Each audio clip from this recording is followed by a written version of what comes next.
salle d'hôtel, avoir les moyens pour nourrir les gens, pour faire une pause café, et ce qui ralentissait considérablement notre capacité à nous réunir. Donc, bienvenue à cette réunion Ténonon. Je remercie d'abord toute l'équipe de Voicey pour la qualité du travail qui a été effectué. Je vous remercie toutes d'avoir pris le temps de faire le travail qui nous plaît, le travail dont nous sommes convaincus, le travail noble que nous faisons pour défendre les droits d'autres femmes, les droits des filles, pour encourager et aider notre communauté à avoir accès à plus de ressources, à plus de moyens pour continuer d'exister. Donc, cette formation est là pour nous permettre de comprendre ce que c'est que la résilience, parce que le mot résilience a été beaucoup utilisé pendant toute cette période et ça va continuer de l'être. La résilience, c'est quoi? C'est la capacité simplement à résister à un choc, que quelqu'un me donne un coup sur la joue. Est-ce que je continue d'être assise et je continue mon discours? S'il pleut, s'il neige, est-ce que je continue? Qu'il y a du financement, qu'il n'y a pas de financement, est-ce que je continue? Qu'il y a des défis internes, qu'il y a que les autres membres de mon association, de mon organisation ou des organisations sœurs sont en train de se battre contre mon organisation, moi personnellement. Est-ce que mon organisation tient le choc? Et si le bailleur de fonds refuse d'envoyer son argent parce que quelqu'un lui a fait un mauvais rapport sur moi, est-ce que je continue de résister au choc? Donc, c'est un ensemble d'éléments que institutionnellement, nous devons mettre en place pour nous permettre de continuer de résister à tout choc. Et parmi ces éléments, on trouverait le renforcement du système interne, on pourrait trouver le recrutement de plus de personnel, la mobilisation de davantage de ressources, la diversification des sources de revenus, différents éléments. Parce que tout ce qui nous entoure, qui peut provoquer ce choc, qui nous pousse à nous écrouler, c'est ce que vous allez essayer d'analyser durant ces séances en travers ce fonds de résilience. J'espère que nous réussirons à atteindre tous les objectifs qui ont été fixés, que nous réussirons à aller au-delà. Je nous souhaite de passer d'excellents moments de travail et je vous rends la parole. Je vous remercie.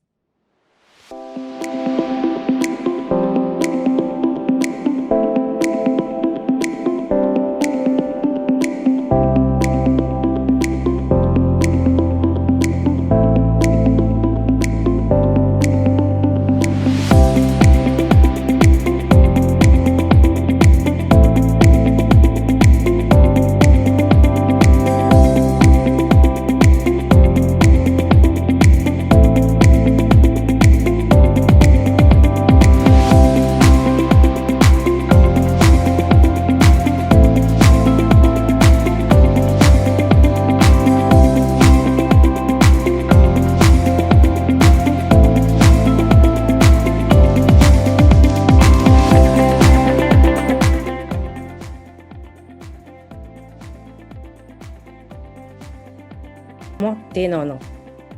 Donc, le programme Ténonon, comme l'a rappelé la présidente fondatrice Matanda Meda, c'est une partie formation, mais aussi une petite partie subvention, dont on vous détaillera les détails plus tard. Et la formation, c'est aussi un moment d'échange et de partage d'expériences. N'ayez pas honte de parler de vos crises individuelles. Ici, nous sommes vraiment dans la bienveillance et le non-jugement. Le but ultime de cette formation, c'est de sortir de celle-ci avec des outils clairs que l'on peut appliquer directement dans son organisation et partager aux autres membres. Aujourd'hui, vous êtes aussi le relais.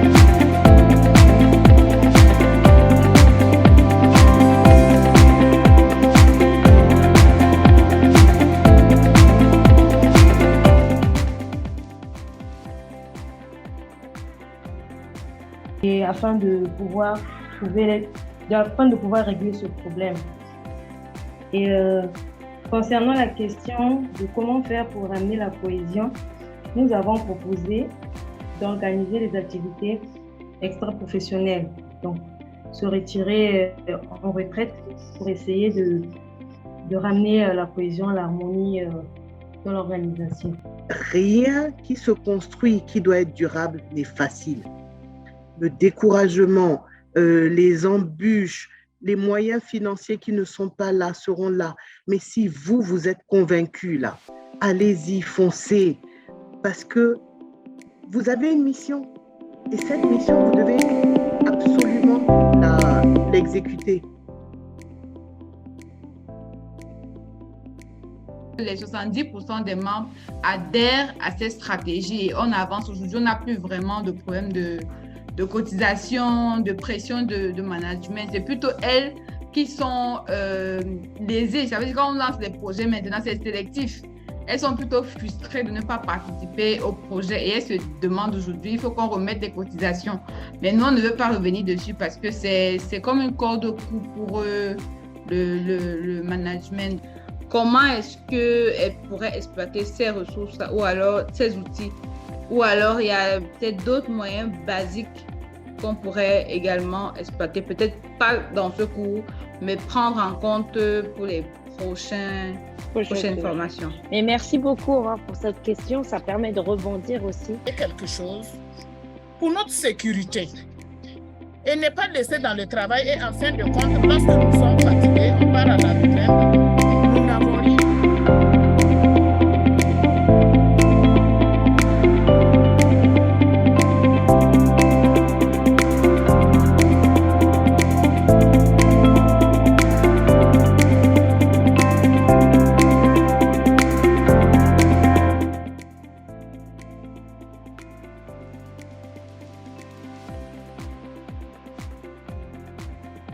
Alors, bonjour, je suis du CERPAC, la coordonnatrice du CERPAC.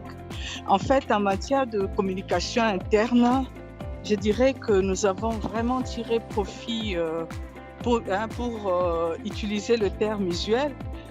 Le Covid nous a rendus résilients en ce qui concerne la communication. Nous savions que pendant le confinement, il n'était pas possible pour nous ici au Congo de sortir des maisons. Donc, on avait organisé la communication Internet en essayant de permettre à chacun d'avoir, si pas le Wi-Fi, mais un modem pour pouvoir communiquer. Donc, nous communiquions chaque semaine et de cette expérience,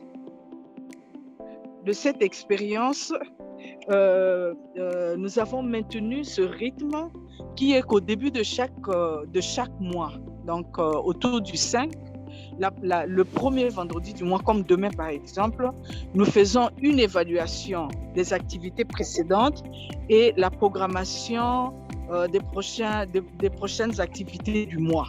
Sécuriser nos outils que nous utilisons et parfois même nous sécuriser. Donc, on va parler des bonnes pratiques en sécurité numérique pour les organisations résilientes. Donc, pour être une organisation résiliente, c'est important, au-delà de mettre en œuvre une approche communicationnelle efficace, d'avoir aussi des bonnes pratiques, d'utiliser les outils, les bons outils de communication, mais c'est important aussi d'avoir des bonnes pratiques. Toutes ces choses-là sont des arnaques et parfois on le reçoit sur mail, sur téléphone, par SMS. Vous recevez par exemple un SMS, vous avez gagné autant, mais envoyez-nous d'abord $200. Moi qui ai gagné $1000, pourquoi vous ne le retirez pas le $200 dessus et vous voulez que d'abord que moi je vous envoie les $200 pour que vous puissiez m'envoyer les $1000. Ça doit vous interpeller en fait, mais c'est quoi? Quelle est l'idée en fait? Et dans les mails souvent, comme je viens de donner plusieurs exemples, donc vraiment faire attention et travailler en fait, être attentif quand vous recevez les mails ou bien les informations, de voir c'est qui l'expéditeur, est-ce que je le connais, c'est un inconnu. Est-ce que je peux vérifier son mail? Je peux voir. Est-ce que d'autres personnes le connaissent? Être attentif à la lecture. Comment lire bien le document, lire bien toutes les informations de l'expéditeur, l'adresse de la messagerie de l'émetteur n'est pas un critère fiable. Donc, vous voyez seulement le nom de la personne. Ah, mais oui, je la connais. Mais quand vous regardez le contenu à l'intérieur, vous vous dites, mais comment est-ce qu'il peut m'écrire ça? Il faut se poser des questions. Est-ce que son compte n'a pas été piraté? Est-ce que son compte? Vérifiez les liens, les URL que vous recevez et méfiez-vous des demandes étranges et urgentes, trop belles pour être vraies. Ce sont des éléments en fait qui vous permettent en fait de repérer une arnaque. Donc, c'est pas seulement sur les mails, sur les messages WhatsApp, sur les SMS, sur en fait toute la communication en fait, et ça vous permet en fait de protéger vos informations, protéger vos ressources et toute votre communication. Je vous ai dit que dans cette formation, on a des petites surprises. Elle vient de se connecter, donc on accueille Lucie. Donc Lucie Leliard, qui est une bonne volonté, en tout cas une très bonne surprise que OSC a rencontrée et qui nous a fait quelque chose qui va faire partie de notre boîte à outils. Donc, il y aura le carnet de route et puis il y aura un mind map. Donc, un mind map, ça, en français, on appelle ça carte mentale. Ça permet de restituer un peu tout ce qu'on a vu. Et après, vous pouvez les afficher dans vos organisations, le partager sur vos réseaux sociaux. Vraiment, c'est la restitution de tout ce qu'on a pu voir pendant ces 5 sessions. Donc, c'est Lucie qui nous a fait ce beau cadeau. Parce que moi, j'appelle ça vraiment un cadeau. C'est la mind map qu'on va introduire sur la résilience des organisations des femmes francophones. Voilà le mind map de la formation T90. Donc, pour vous expliquer, on va essayer d'agrandir. Donc, il y a Adeline Négob qui dit « Waouh, impressionnant ». On a essayé de le rendre au maximum, accessible. Le but, c'est pas de faire un résumé. Nous, on voulait un résumé. Ce qui se fait souvent, c'est des résumés par texte et autres. Ça, on l'a fait dans le TPT 90 avec vos mots et autres. Mais là, c'est vraiment un visuel qui est propre à vous et avec ce qu'on s'est dit. Il y a Madame Marceline Tout qui dit très parlant, je vois pas, très propre et parlant. Natia Ikama qui dit waouh, super beau.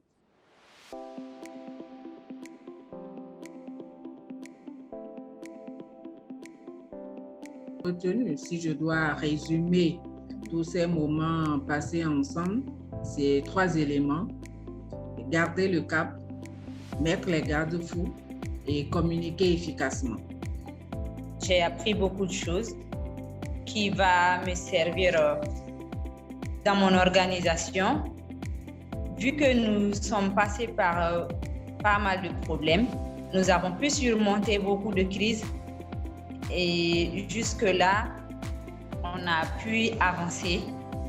Mais avec ce que j'ai appris durant la formation T90, je vais encore rehausser le niveau de mon organisation.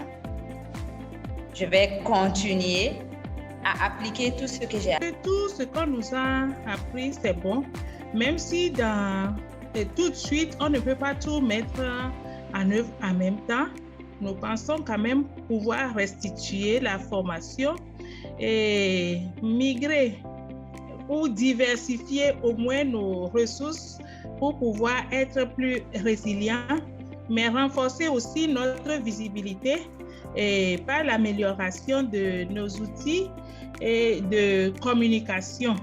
Et donc, Je dirais merci à toute l'équipe T90 pour cette formation, parce que nous avons beaucoup appris. Il y a des notions que je ne comprenais pas, que vous m'avez expliquées à travers cette formation. Et pour l'association Camille Assistance, c'est vraiment une ouverture, parce que nous sommes, surtout aujourd'hui, nous avons dit que c'était une formation qui nous a permis d'ouvrir beaucoup d'orientations. Je voulais aussi remercier OSC pour cette opportunité qu'ils nous ont donnée de pouvoir faire un diagnostic interne, parce que très souvent, on a le regard vers les autres, on veut vendre une bonne image de nos organisations. Et non, non. Et non, non. Et non, non. Et non, non.